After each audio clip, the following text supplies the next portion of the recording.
Sur la question du baptême des personnes transsexuelles et des enfants de couples homosexuels, même s'ils sont nés d'une gestation pour autrui, le Vatican vient de se prononcer le 31 octobre dernier. Du site du Vatican, Vatican News. Un document du Dicaster pour la doctrine de la foi signé par le préfet Monseigneur Victor Manuel Fernandez et approuvé par le pape François lors de l'audience du 31 octobre dernier, exprime un avis positif. S'il n'y a pas de scandale parmi les fidèles, rien ne s'oppose à ce qu'elles soient témoins d'un mariage. Oui, au baptême des enfants de couple homosexuels, même s'ils sont nés d'une gestation pour autrui.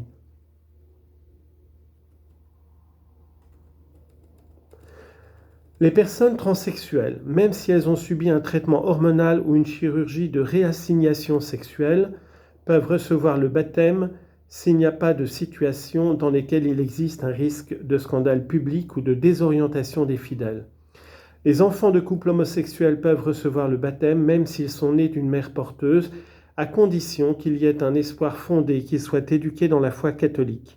C'est ce qu'affirme le Dicaster pour la doctrine de la foi dans une note signée par le préfet Victor Manuel Fernandez et approuvée par le pape ce 31 octobre 2023. Tout cela à partir des questions qui ont été posées par un évêque brésilien en juillet dernier. Monseigneur José Negri, évêque de Santo Amaro au Brésil, avait demandé des éclaircissements sur la possible participation au sacrement du baptême et du mariage des personnes transsexuelles et homosexuelles. Les réponses reproposent en substance le contenu fondamental de ce qui a déjà été affirmé dans le passé à ce sujet par ce dicaster. En ce qui concerne le baptême d'une personne transsexuelle, la réponse est oui, à condition qu'il n'y ait pas de scandale, et qu'il s'agisse d'un adulte, d'un enfant ou d'un adolescent, s'il est bien préparé et disposé. Le dicaster pour la doctrine de la foi, face à des doutes sur la situation morale objective dans laquelle se trouve une personne, ou sur ses dispositions subjectives à la grâce, et donc aussi lorsque l'intention de s'amender n'apparaît pas pleinement, propose certaines considérations.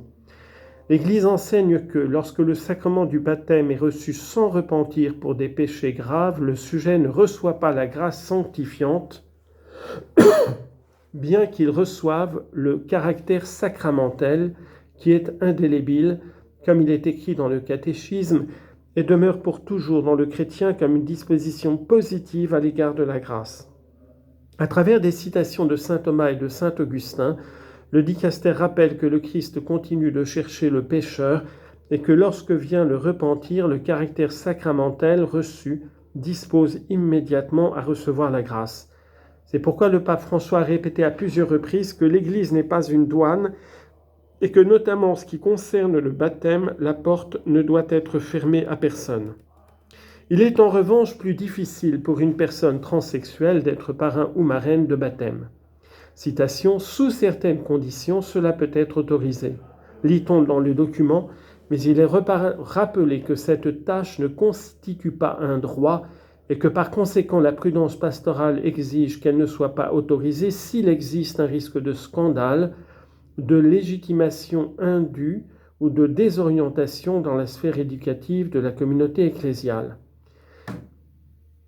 Fin de citation. Il n'y a pas d'obstacle à ce que la personne transsexuelle soit témoin d'un mariage, car rien ne l'interdit dans la législation canonique universelle actuelle.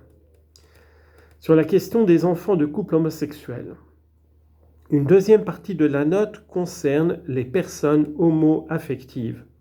Peuvent-elles apparaître comme parents d'un enfant à baptiser, même s'il a été adopté ou obtenu par d'autres méthodes comme la gestation pour autrui? Oui, répond le dicaster avec une précision. Pour que, citation, l'enfant soit baptisé, il faut qu'il y ait l'espoir fondé qui sera élevé dans la religion catholique. Fin de citation. Vient ensuite le cas d'une personne homo-affective cohabitante qui demande à être parrain ou marraine d'une personne à baptiser. Dans ce cas, il est demandé à la personne homosexuelle de, citation, mener une vie conforme à la foi et à la charge qu'il assume.